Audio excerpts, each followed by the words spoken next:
Halo sobat semua, jumpa lagi dengan Denbagose Channel. Bagaimana kabar sobat semua? Sebelum kita mulai cerita ini, ayo silakan subscribe, like, komen, share dan nyalakan loncengnya untuk mendapatkan notifikasi terbaru ketika Mimin upload videonya. Dr. Stranger, bab 572 mandi. Samuel Duan terkejut, tidak heran Thomas Kin sangat marah. Tampaknya paman kedua Kin yang telah ditindas. Paman kedua, aku Thomas, lihatlah, apakah Anda mengenali aku? Paman kedua Kin mengangkat kepalanya dengan wajah kosong, dan menggelengkan kepalanya, sama sekali tidak kenal. Thomas Kin menghela nafas dan mulai memeriksa nadi paman keduanya. Beberapa menit kemudian, dia mengerutkan kening, denyut nadi ini sangat buruk. Tubuhnya tidak baik dalam segala aspek, fisiknya sangat buruk, dan sekarang pun masih memiliki banyak masalah di tubuhnya. Dia pasti sangat menderita dalam 10 tahun terakhir, dan otak seharusnya pernah terbentur parah, jadi banyak hal yang tidak bisa dia ingat, dan bahkan tidak dapat berperilaku normal sesuai logika. Ini adalah penyakit yang tidak bisa disembuhkan yang mengharuskan Thomas Kin mengobatinya secara pelan-pelan. Thomas Kin membantu paman keduanya bangun dan berkata, "Paman kedua, ikuti aku akan menjagamu mulai sekarang." Paman kedua Kin tampak waspada dan berkata dengan bodoh, "Kamu tidak boleh mengambil barangku." Thomas Kin melihat bahwa dia sedang memegang liontin giok di lengannya, hatinya terasa sedih, dia mengeluarkan liontin dari lehernya dan berkata, "Paman kedua, liontin keluarga Kin, aku juga memilikinya." Paman kedua Kin melihatnya dan terkekeh. "Kamu juga punya yang sama seperti punyaku, kita berteman baik, hehehe." Thomas Kin merasa sedih. Paman keduanya dulu juga adalah tokoh nomor 1 di kota Donghai. Perkembangan karirnya sangat bagus, dia punya kemampuan dan berani, keadaannya sekarang benar-benar membuatnya sedih. Tapi bisa hidup sudah sangat bagus, paman kedua pasti selamat dari bencana saat itu. Dia ditinggalkan di hutan belantara dan mengira dia sudah mati, lalu dia bangkit lagi. Sekarang Thomas Kin sudah kembali, dia harus menyembuhkan penyakit paman keduanya dan membalas dendam keluarga Kin saat itu. Setelah membawa paman kedua keluar, Thomas Kin membawanya langsung untuk mencari pemandian yang relatif bermutu tinggi. Sekujur tubuh paman kedua terluka, jadi dia harus memandikannya dengan bersih terlebih dahulu. "Pergi dan belikan pakaian untuk paman keduaku, baju dalam dan luar, tidak perlu mewah, tapi nyaman." "Ya, Tuan Kin, aku akan pergi sekarang."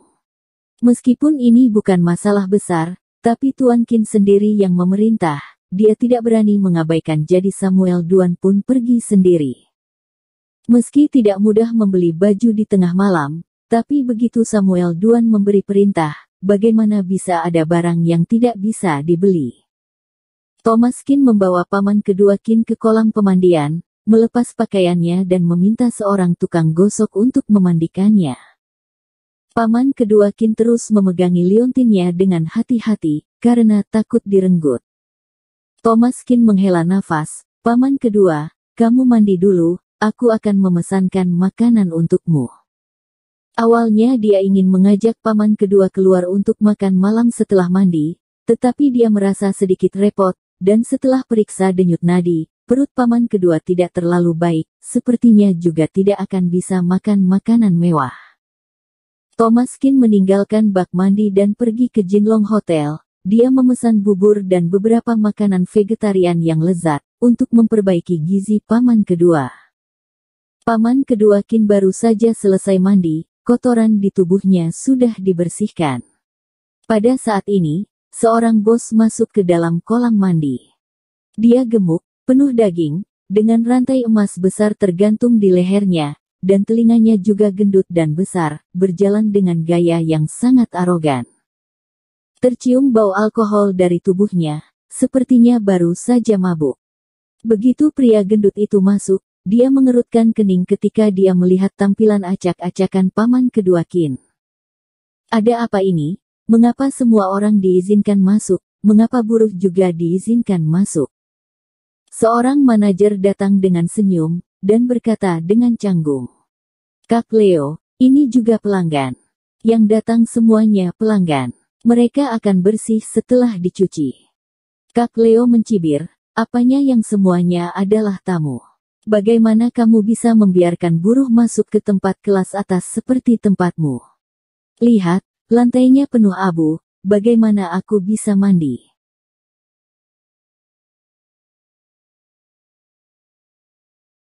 Dr. Stranger, bab 573 cari mati saja.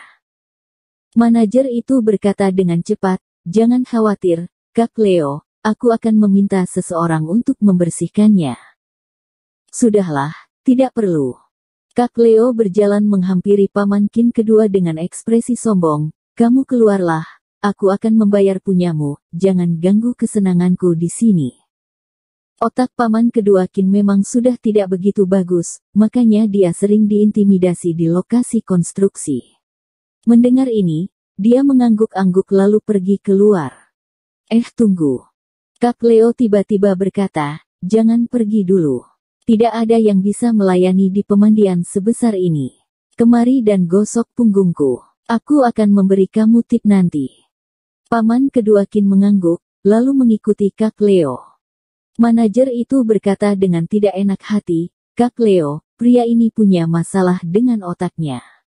Kami punya tukang gosok, biarlah tukang gosok yang melayani ia.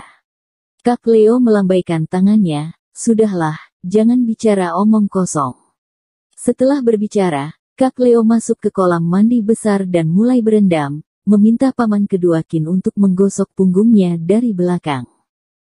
Melihat Paman kedua Qin yang tampak bodoh, Kak Leo tersenyum, kamu punya masalah di sini. Dia menunjuk ke kepalanya. Paman kedua Qin terkekeh, iya. Kak Leo juga tertawa, orang bodoh juga bisa datang untuk mandi. Menarik, sini, apakah kamu melihat rantai emasku? Kamu minum baskom air ini, dan aku akan memberikan kalung ini kepadamu. Kak Leo menunjuk ke baskom berisi air bekas cuci kaki dan berkata. Paman kedua Qin tersenyum, aku tidak haus. Kak Leo mengerutkan kening, kenapa, tidak mau? Cepat minum, atau jangan salahkan aku karena bersikap kasar padamu. Paman kedua Qin masih tertawa, bos, jangan pukul aku benar-benar tidak haus. Kak Leo berdiri dan berkata, oh, kamu malah keterusan ya, orang bodoh masih berani negosiasi denganku. Ayo, aku harus membuat kamu kenyang minum hari ini. Setelah berbicara, Kak Leo lalu menekan tangannya ke leher Paman kedua Qin, dan Paman kedua Qin pun ditekan ke dalam kolam air panas pun membanjiri kepalanya. Glek-glek-glek, Paman kedua Qin mulai meronta. Bagaimanapun, dia seorang pria bertubuh besar, begitu Paman kedua Qin mendorong dengan keras, Kak Leo tiba-tiba jatuh ke dalam bak mandi, tersedak beberapa teguk air sebelum bisa berdiri lagi. Sial, kamu berani mendorongku, apa kamu cari mati? Aku akan melumpuhkanmu. Kak Leo yang memang sudah minum alkohol, wajahnya penuh amarah, dia pun langsung meraih Paman kedua Qin bersiap memukulinya. Meskipun otak Paman kedua Qin tidak beres, dia tahu harus kabur ketika dia dipukuli, jika tidak dia pasti sudah terbunuh selama ini. Paman kedua Qin kabur keluar dengan bertelanjang badan, Kak Leo berteriak. Manajer, tangkap dia.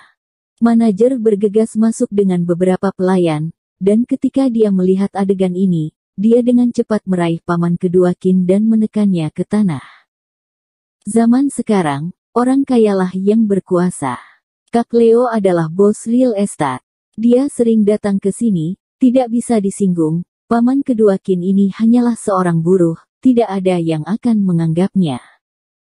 Kak Leo mendengus dingin, anjing ini berani merebut kalung emasku, pukul dia. Ketika beberapa manajer dan pelayan mendengar ini, bagaimana ini bisa dibiarkan, berani merebut kalung emas Kak Leo. Beberapa orang itu mengepung Paman kedua Qin dan mulai menendangnya.